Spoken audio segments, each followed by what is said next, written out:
Delmarva Today with Don Rush. A clash over public art at the Salisbury City Council meeting. We'll have an exclusive interview with Council President Deshawn Doughty. Expected to be crowded this Labor Day weekend. A new survey finds that local businesses are optimistic about the future. And we have an audio portrait of the overnight crews who keep the beaches of Ocean City clean. Welcome to Delmarva Today. This is Don Rush. A cultural clash may be developing in the city of Salisbury and involves efforts to use the City Council as a check on any effort to remove public art. The issue arose after concern about the potential removal of the Rainbow Crosswalk that has been maintained by PFLAG, a gay rights organization. This week, a resolution failed after not getting a second for a first reading of the measure, and it did not get support for tabling the resolution, which would allow for further consideration. While involving a number of agencies in any decision to remove public art, it would also include the City Council and the Mayor. Both council members, Sharon DeShiel and April Jackson, failed to support the resolution. Jackson said she saw this as simply taking power away from the Mayor. If it's brought to us, then we say something.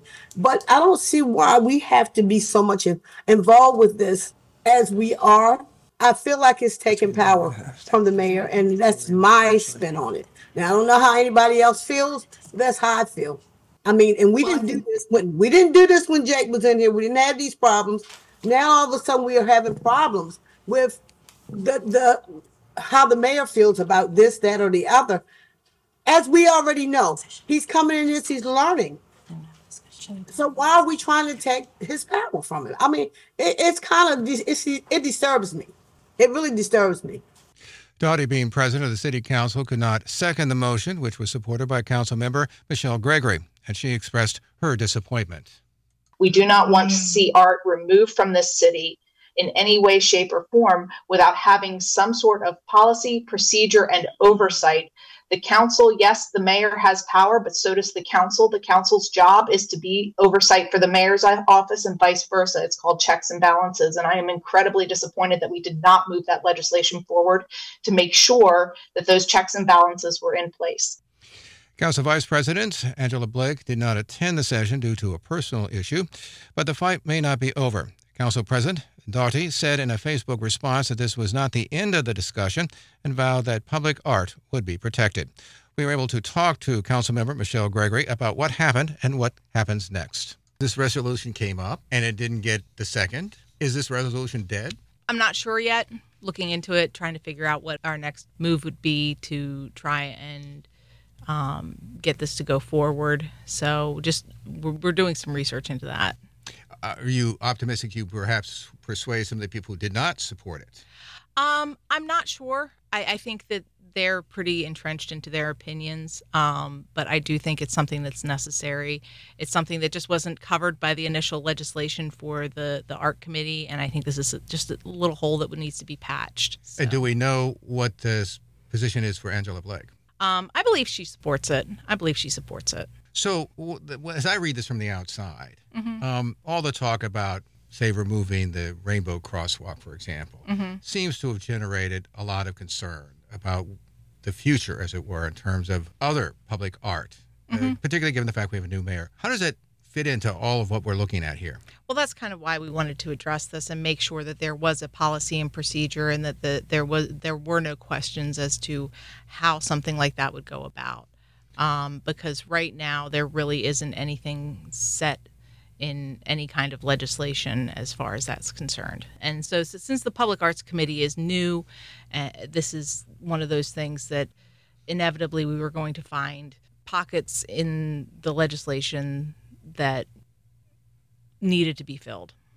Because one of the things that April Jackson said in her remarks was, we didn't hear this about Jake Day when he was here, and this is simply taking power away from the mayor. I would disagree with that. We didn't hear about this when Jake was mayor because the committee wasn't in existence until just towards the end of his term, I believe, or just before, just after. This committee only is in its infancy. It's only met a few times, and so they just filled the positions. It's brand new, and that's why we haven't heard something like this before. It's been a while since we've established a new committee. many of the committees that serve the city are well established and have been through these hiccups and growing pains. So that's why we wanted to go ahead and fix this.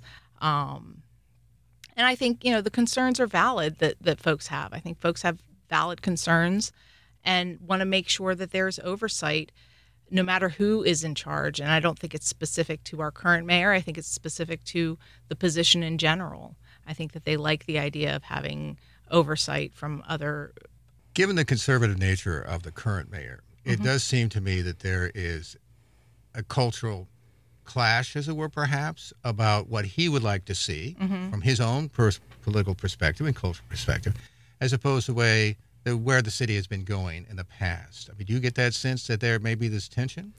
I do think there is tension. I do think there is. And I think that's what this legislation was hoping to diffuse, to make sure that we have the buy-in of the community and the support of the community, which is why making sure that the committee and the city council have some sort of a say in how the city operates in this way.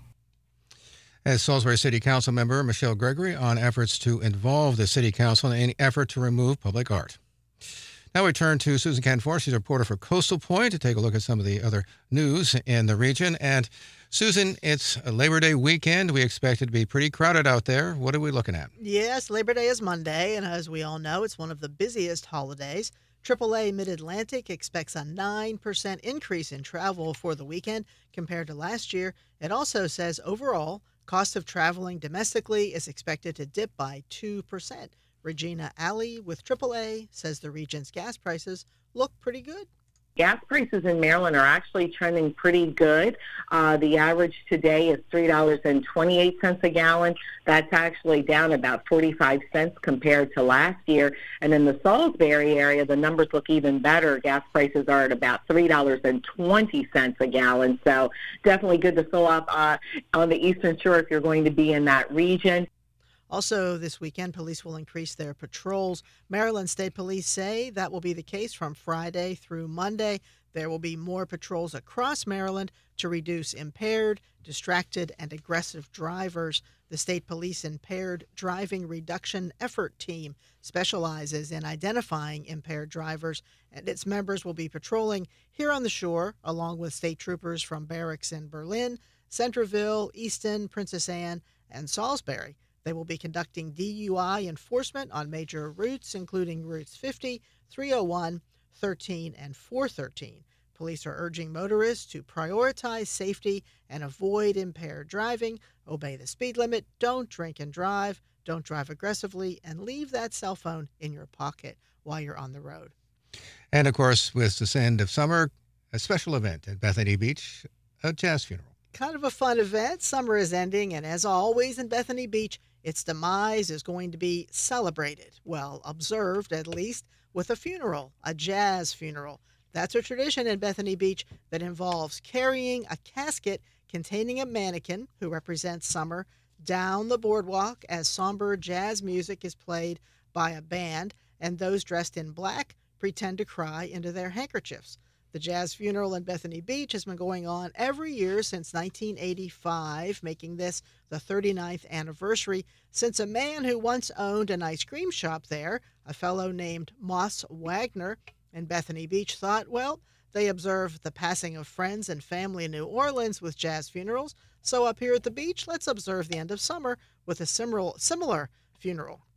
All that was explained to me by Paul Jankovic, who for many years has handled publicity for the funeral and who is encouraging those who plan to attend to dress in black and do their best mock mourning. The funeral will be on Labor Day, Monday, September 2nd at 5:30 p.m. on the Bethany Beach Boardwalk. And along with that, there will be a silent auction at Bethany Blues Restaurant with items to bid on like gift cards for restaurants and even jewelry. The funeral will end at the bandstand, and the music will then become up-tempo jazz music so everyone can have a good time. On a more serious note, Susan, recreational cannabis is stirring up some concerns, certainly along the local resorts, particularly since its legalization occurred in Delaware. Ocean City itself is also developing its own regulations. What do we know? What's the latest in this wrinkle? Well, applications for marijuana retail stores and the testing, manufacturing, and cultivation facilities will be accepted by the Delaware State Office of the Marijuana Commissioner until September 30th. 125 licenses are available, and of those 125 applications that will be issued by the state, 30 will be for retail stores, 60 for cultivation facilities, 30 for manufacturing, and 5 for testing. Applications will be entered into a lottery, and that lottery is overseen by the Delaware Marijuana Commissioner, Robert Koop. He was appointed by Governor John Carney, and the office opened last July 2023. The lottery is scheduled for late October. Licenses will be issued beginning in November. That's the word from Kayla Montalvo. She's the Community Relations Officer for the Office of the Marijuana Commissioner, and that office is based in Dover. In Sussex County, Delaware, 5 licenses will be for open retailers, 7 will be for open cultivation, 3 for social equity cultivation, and that means a license for those who have been impacted by a marijuana charge in Delaware because using marijuana is now legal in the state. 7 for micro cultivation of smaller businesses with 10 or fewer employees. 3 for open manufacturers, meaning they manufacture outdoors. 3 for social equity manufacturing. 3 for micro manufacturing. 5 for social equity retailers. 1 each for open testing lab and social equity testing, and 3 for social equity micro cultivation. If you want to apply for a license, you can see www.omc.delaware.gov. Keep in mind, in Delaware, applicants are required to get county approval prior to submitted state applications. Delaware became the 22nd state to legalize recreational marijuana last year. In late August, the Sussex County Council approved an ordinance to limit retail marijuana stores for only C3 areas, meaning they're zoned for very heavy commercial districts. And the dispensaries must be at least 3 miles away from any church, any college, substance abuse treatment center, another marijuana retail store, or a municipal boundary. And nearby in Ocean City, the town council voted to lift its ban. So they're going to allow cannabis dispensaries now. There had been a moratorium, but the council voted to overturn that moratorium or lift that moratorium and allow dispensaries in town, including on the boardwalk. Although, as far as we know, nobody has applied to open a dispensary on the boardwalk, at least not yet. And again, dispensaries that are approved must be 100 feet away from residential areas and from schools, playgrounds, child care centers, libraries, parks, and places of worship. Also, we had a couple of tragedies occur on the shore. Teacher who taught, for instance, at the Salisbury Christian School was killed in an accident. Her name was Courtney Dunn. Not the only one as well. Yes, a very sad occurrence. The community is mourning the death of a 30-year-old Salisbury Christian School teacher who was killed in an accident in Preston this week. Courtney Dunn, who taught math at the school, is being remembered as a kind woman and a woman of strong Christian faith who was dedicated to her students and was killed Tuesday night. Maryland State Police said the car she was driving was hit by another car that apparently failed to stop at the intersection of Route 16, and that's at Harmony Road and Grove Road. Police said Courtney Dunn died at the scene. 2 others in the other vehicle were flown to Tidal Health and Adams Cowley Shock Trauma Center for treatment. That accident is under investigation. And Facebook is just buzzing with so many memories about Miss Dunn, including a very touching post by a coach who said she was so dedicated she would still be in her classroom as late as 9 or 10 at night when he was leaving after basketball games. She was getting lesson plans ready for students, and he would always say, "Go home sometime," and she would say, "You bet I will." Very touching little post on Facebook. So a very sad beginning to the new school year. The principal of that school, Stephen Lampkin, said he and the staff are absolutely devastated and heartbroken by the very sudden loss of Courtney Dunn. In a related story in the Bethany Beach area, the founder of the Coalition for a Safer North Bethany, Seth Hammond, is calling for DelDOT, that's the Delaware Department of Transportation. He's calling for those officials to rush plans to improve roadway safety north of Bethany Beach. And that's after a 14-year-old boy was struck by a car while riding his bicycle on Coastal Highway just north of Fred Hudson Road last week. The teen, who lives in Bethany Beach, was hit on August 23rd. I talked to Delaware State Trooper Lewis Briggs, who told me the bicycle crossed northbound travel lanes from Ocean Village Development on the east side of the highway. The bicycle entered the median between the northbound and southbound lanes and failed to yield to southbound traffic.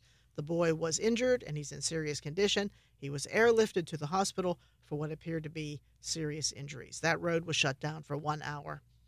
I also talked to C.R. McLeod. He's the Director of Community Relations at DelDOT, and he said there are no plans to expedite improvements to that road.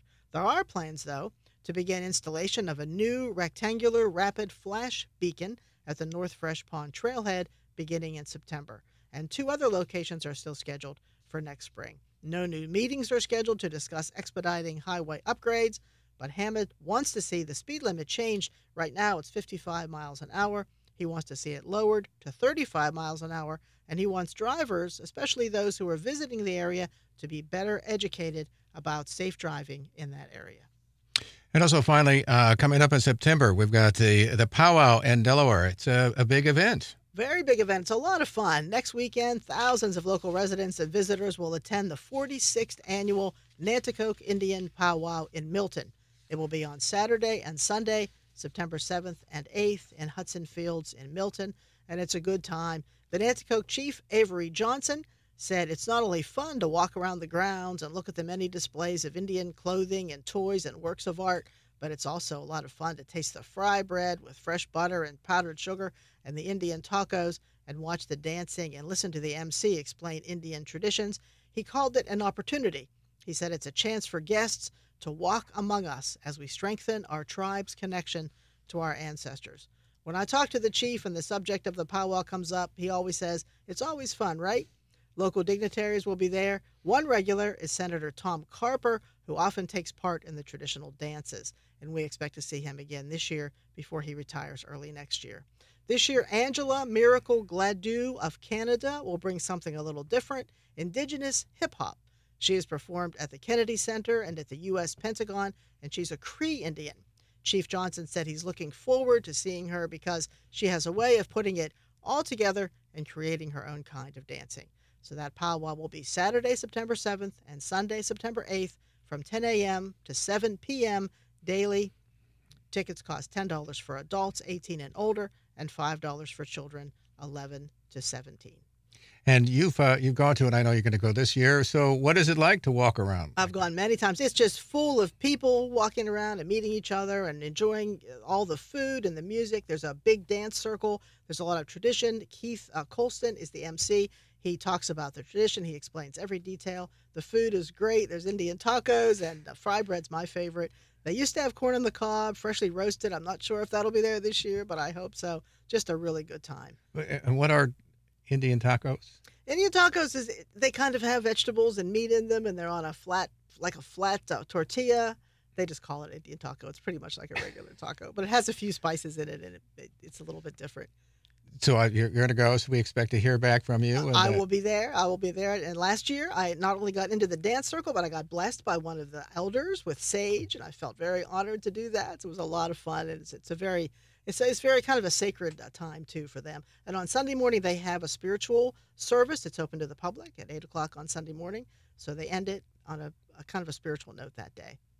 We've been speaking with Susan Canfora. She's a reporter for Coastal Point. I appreciate you stopping by and chatting with us this afternoon. Thank you, Don. You're listening to Delmarva Today. This is Don Rush.